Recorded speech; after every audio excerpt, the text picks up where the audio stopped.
প্রিয় দর্শক, চড়ক পুজো কত পুরনো, চড়ক পুজো কারা প্রচলন করেছিলেন, এই নিয়ে পণ্ডিত মহলে বা বিশেষজ্ঞের মধ্যে, ইতিহাসবিদদের মধ্যে বেশ তর্ক বিতর্ক আছে।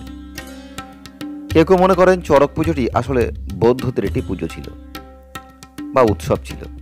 এটি ধর্ম পুজোকে কেন্দ্র করে গড়ে উঠেছিল।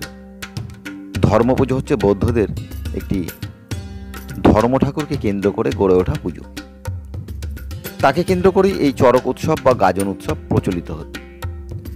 কিন্তু অনেকেই মনে করেন যে না, এটি হিন্দুদের একটি পুজোর রীতি, যেটি অনার্য, অর্থাৎ অনেক পুরনো কাল থেকে, যখন বঙ্গে বা এই সমস্ত অঞ্চলে আর্য প্রবেশ করেনি তখন থেকেই এই পুজোর রীতি। এখন তার কোনো লিখিত প্রমাণ নেই, সেক্ষেত্রে নির্দিষ্ট করে বা বৈজ্ঞানিকভাবে বলা যায় না চড়কটি কত পুরনো।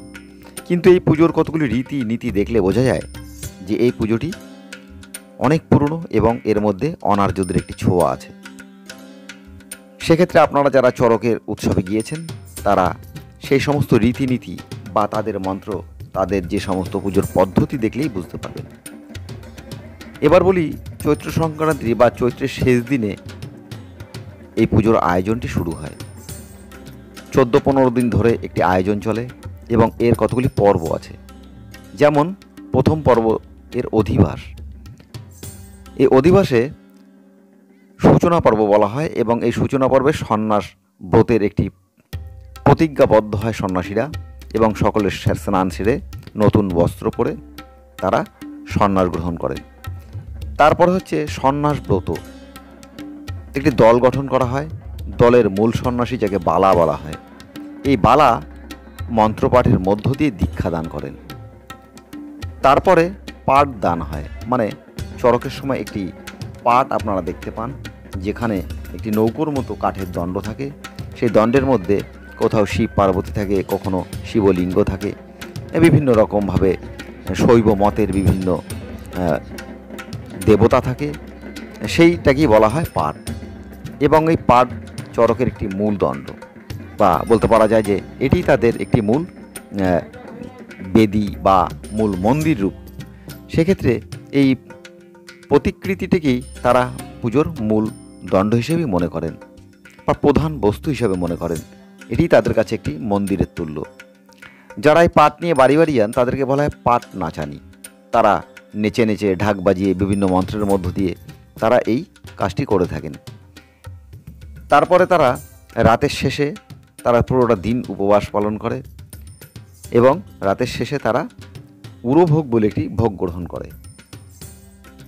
এবং এই উৎসবের শেষে কাটা সন্ন্যাসী বলে এক প্রকার সন্ন্যাসী তারা গঠন করে, যারা কাটার ওপর দিয়ে নাচে। সেখানে বেল কাটা, খেজুর কাটা, শিমুল কাটা, বিভিন্ন কাটা বিছিয়ে দেওয়া হয় এবং সেই কাটার ওপর দিয়ে তারা নাচেন। আর এক পক্ষ সন্ন্যাসীকে বলা হয় আগুন সন্ন্যাসী। তারা বিভিন্ন পোড়া কাঠকয়লা জাতীয়, মানে আগুনকে, কয়লা বা আগুন কে জ্বালিয়ে সেটাকে দগদগে লাল করে তার ওপর দিয়ে তারা হেঁটে যান এবং নাচেন। তাদেরকে বলা হয় আগুন সন্ন্যাসী। এবং শেষের দিন একটি উৎসব পালিত হয় যাকে বলে চড়ক ঘূর্ণি।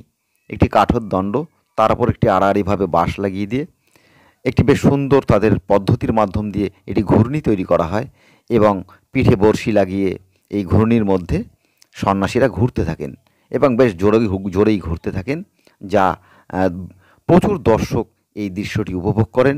এবং এই সমস্ত সন্ন্যাসীরা, বিভিন্ন দর্শকরা তাদের হাতে নকুলদানা বা বাতাসা দিয়ে থাকেন পুণ্য লাভের আশায়, বা কোনো রকম মানত করেছেন এই প্রকারভাবে তারা সেই বাতাসা বা নকুলদানাটি সঙ্গে নিয়ে যান এবং ঘুরতে ঘুরতে মানুষের দিকে তারা সেটি ছুঁড়ে দেন। এই পুজোর রীতি অনেক পুরনো, এটি দেখলে পারেই বোঝা যায়।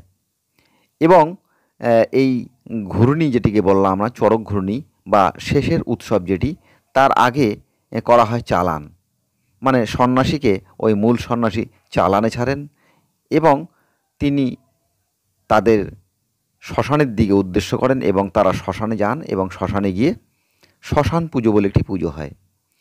শ্মশান পুজো করবার পর তারা আবার ফিরে আসেন তাদের মূল আস্থানায়।